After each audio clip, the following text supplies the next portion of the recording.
ಬೇಲೂರಿನ ಜಯ ಕರ್ನಾಟಕ ಸಂಘಟನೆಯ ವತಿಯಿಂದ ಕೊರೋನಾ ವಾರಿಯರ್ಸ್ಗಳಿಗಾಗಿ ಕೆಲಸ ನಿರ್ವಹಿಸುತ್ತಿರುವ ಪೊಲೀಸ್ ಇಲಾಖೆ ಸಿಬ್ಬಂದಿಗಳಿಗೆ ಮಧ್ಯಾಹ್ನದ ಒಂದು ದಿನದ ಉಪಹಾರವನ್ನು ನೀಡಲಾಯಿತು.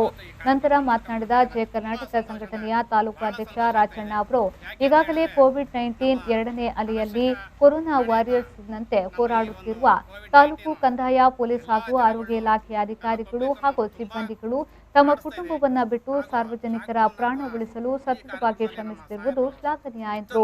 ಇವತ್ತು ಈ ಕಾರ್ಯಕ್ರಮ ಮಾಡ್ಕೋಬೇಕು ಅಂತೇಳಿ ನನಗೆ ತುಂಬ ಸಂತೋಷ, ಅಂದರೆ ಭಾಳ ಸಂತೋಷ ಆಗ್ತಾ ಇದೆ. ಯಾಕೆ ಅಂತ ಹೇಳಿದ್ರೆ ನಮ್ಮ ಆರಕ್ಷಕ ಠಾಣೆಯಿಂದ ನಮ್ಮ ಈ ಒಂದು ಕೋವಿಡ್-19 ಎಲ್ಲ ಜನಗಳನ್ನೂ ಎಲ್ಲ ಪಬ್ಲಿಕ್ಕನ್ನು ತುಂಬ ಕಾಡಿಸ್ತಾ ಇದೆ.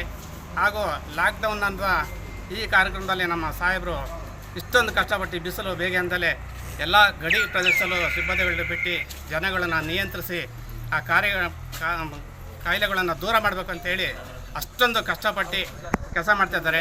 ಅವ್ರಿಗೂ ಕೂಡ ನಮ್ಮ ಥರನೇ ತಾಯಿ, ತಂದೆ, ಅಣ್ಣ ತಮ್ಮದಿರು ಹಾಗೂ ಮಕ್ಕಳುಗಳು, ಮಡಿಯವರು ಎಲ್ಲರೂ ಕೂಡ ಮನೆಯಲ್ಲಿ ಇರೋಂಥವ್ರು ಎಲ್ಲ ತೊರೆದು ತುಂಬ ಕಷ್ಟಪಟ್ಟು ಈ ಒಂದು ಕೆಲಸವನ್ನು ಮಾಡ್ತಾಯಿದ್ದಾರೆ. ಲಾಕ್ಡೌನ್ ಅಂತ ವಿಚಾರ ಬಂದಾಗ ಅಷ್ಟು ಸುಲಭದ ಕೆಲಸ ಅಲ್ಲ.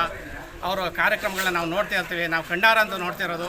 ಹಾಗಾಗಿ ಈ ಒಂದು ಕಾರ್ಯಕ್ರಮವನ್ನು ನಾವು ಕೊಡಬೇಕು ಅಂತ ಹೇಳಿ ಮಾಡಬೇಕು, ಊಟವನ್ನು ಇವತ್ತು ಕೊಡಬೇಕು ಅಂತೇಳಿ ಭಾಳ ಸಂತೋಷ ಆಯ್ತಾಯಿದೆ ನನಗೆ.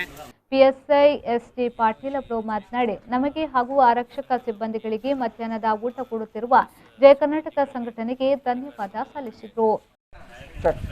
ಏನು ಈ ಜಯ ಕರ್ನಾಟಕ ಸಂಘದ ವತಿಯಿಂದ ನಮ್ಮ ಪೊಲೀಸ್ ಸಿಬ್ಬಂದಿಗಳಿಗೆ, ಅಧಿಕಾರಿ ವೃಂದದವರಿಗೆ ಒಂದು ಮಧ್ಯಾಹ್ನದ ಒಂದು ಊಟವನ್ನು ನೀಡಲಿಕ್ಕೆ ಮುಂದೆ ಬಂದಿದ್ದಾರೆ.